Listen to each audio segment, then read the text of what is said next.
The Final Flame. Written and copyright by A.A. Castor. Welcome everyone to A.A. Castor Book Club. Today's story is The Final Flame. Prepare yourselves for a haunting and tragic narrative where love turns to despair, and a family is torn apart by the consuming fire of betrayal and revenge. Chapter 1. The Letter. John and Sarah had been married for 10 years. Their relationship, once filled with love, now strained by arguments and resentment. The day John received the official letter of divorce, he felt his world shatter. The letter, delivered by a court officer, outlined the terms of their separation. John sat at the kitchen table, his hands trembling as he read. Sarah was awarded their home, the house they had built their lives in. He was ordered to pay $10,000 a month in alimony, an amount that nearly consumed his entire salary. The worst blow was that their two daughters, 3-year-old Emma and 5-year-old Lily, would remain in Sarah's custody. John's mind raced with anger and despair. He couldn't believe the justice system favored Sarah so heavily, leaving him with nothing. The thought of losing his home, his financial stability, and most painfully, his children, filled him with a deep-seated rage.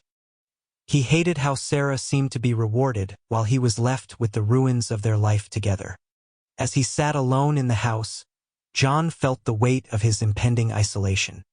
The home he had worked so hard to provide for his family would no longer be his. The life he had built with Sarah was unraveling, and there was nothing he could do to stop it. He read the letter again, the words blurring as tears filled his eyes. How had it come to this? How had their love turned into such bitter animosity? John's thoughts were interrupted by the sound of Emma and Lily playing in the living room. He wiped his eyes and tried to focus on his daughters, the only source of light in his darkening world. He knew he had to stay strong for them, but the pain of their impending separation was almost too much to bear. He had to find a way to cope, to survive this heartbreak. But as the days passed, the anger and resentment only grew stronger, gnawing at his soul. Chapter 2. The Conversation.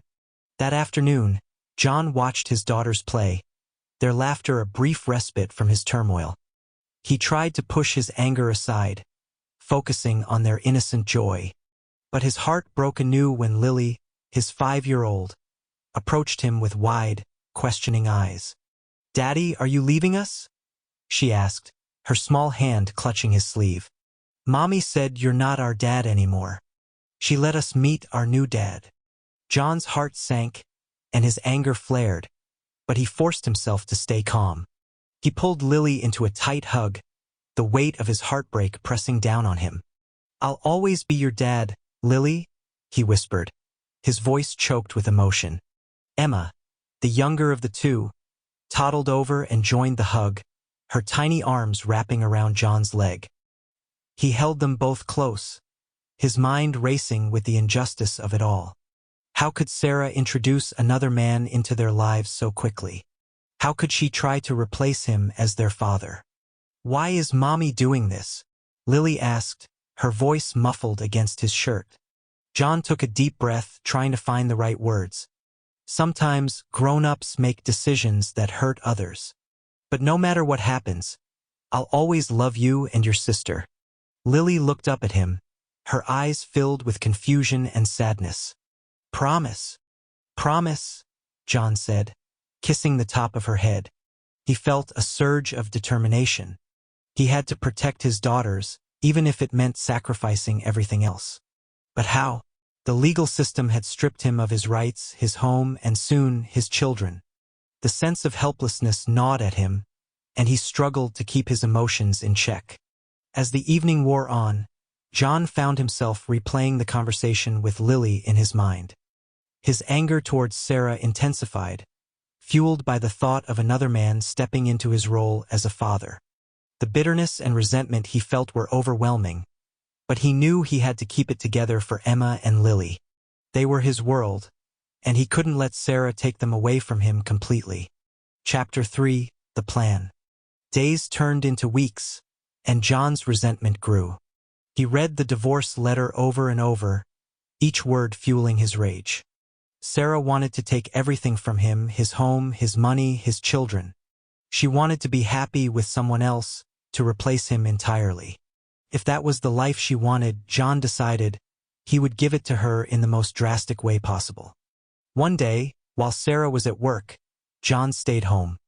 He had bought gasoline the day before, and now he set to work, spilling it in every corner of the house. The fumes filled the air, a sickening promise of what was to come. His hands shook as he emptied the last canister, his mind numb with the enormity of his actions. John paused, looking around the house. Memories of happier times flashed before his eyes: birthdays, holidays, quiet evenings spent with his family.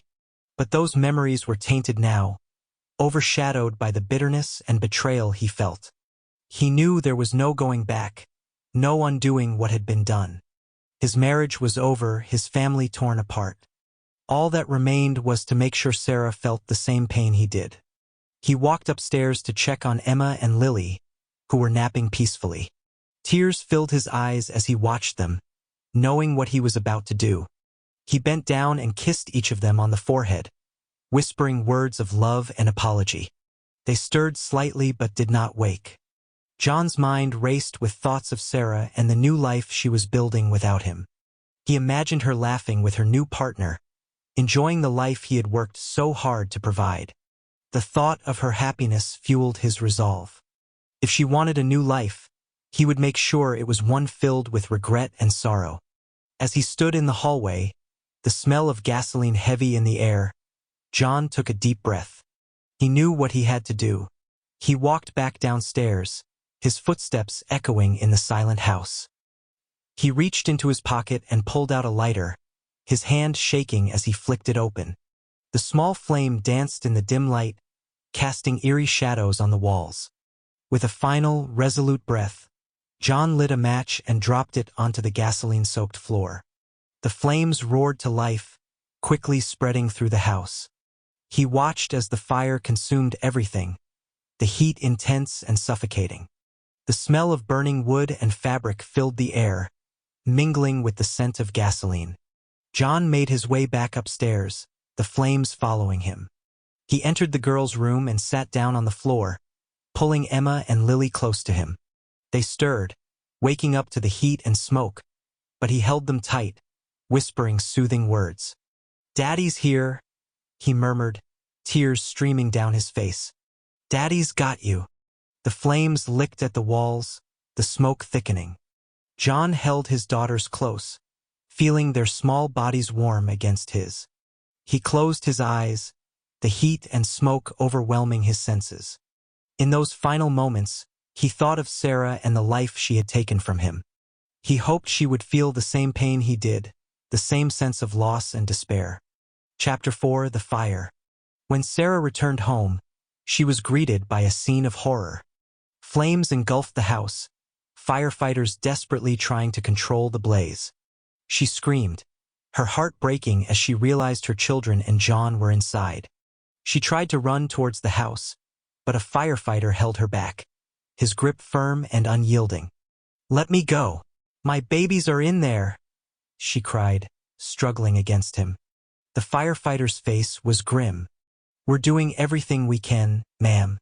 Please stay back." Sarah's boyfriend arrived, his face pale with shock. He wrapped his arms around her, trying to offer comfort, but Sarah was inconsolable. She watched helplessly as the flames devoured her home, her mind filled with thoughts of Emma and Lily. The fire raged on, the heat intense and suffocating. Hours passed before the fire was finally extinguished. The once beautiful house was now a smoldering ruin, reduced to ashes and charred remains. Sarah stood in shock, her boyfriend's arm around her as she cried uncontrollably. The reality of what had happened was too much to bear.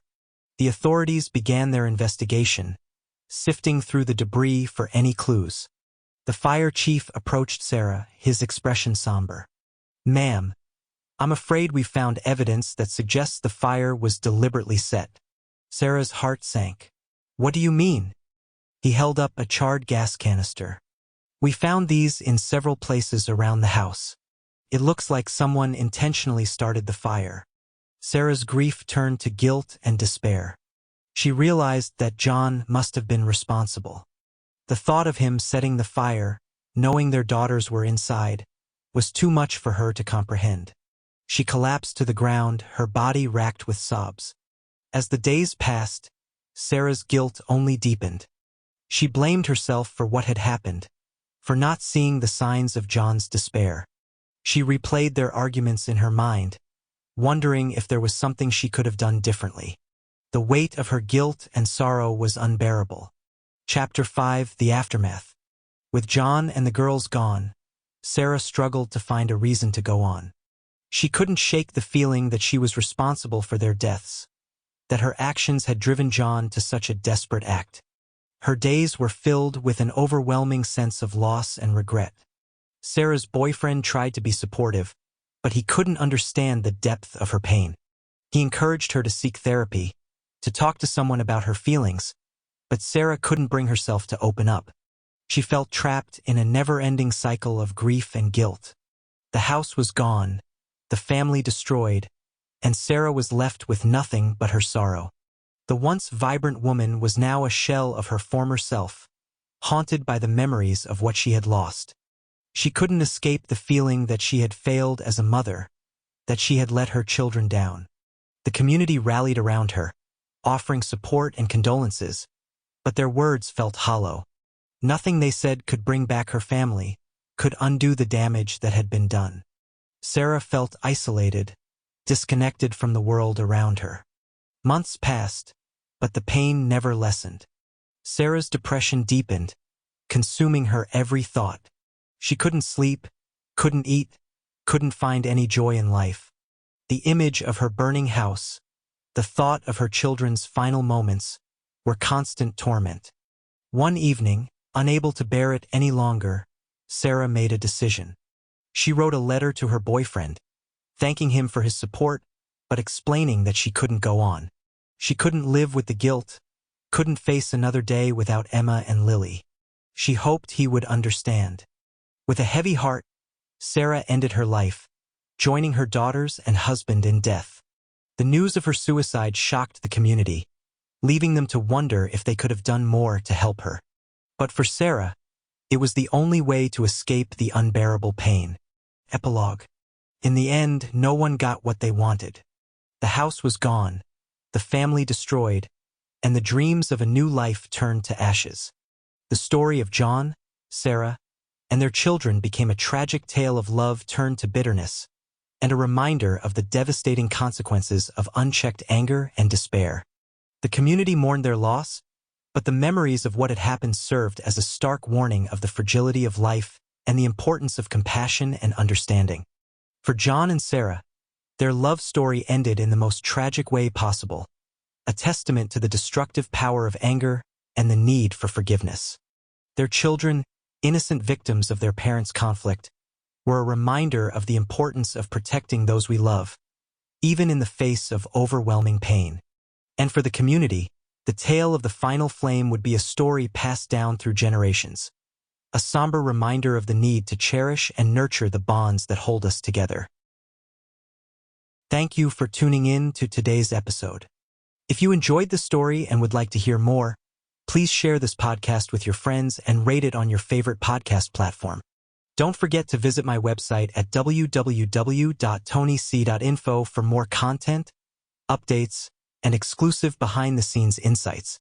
This podcast is mainly supported by listeners like you. If you want to help keep the stories coming, consider supporting me on Patreon at www.patreon.com/JTAC. Even just $1 a month makes a huge difference and helps me continue to create the content you love. Thank you again for listening. Your support means the world to me. Until next time, stay safe and keep exploring the unknown.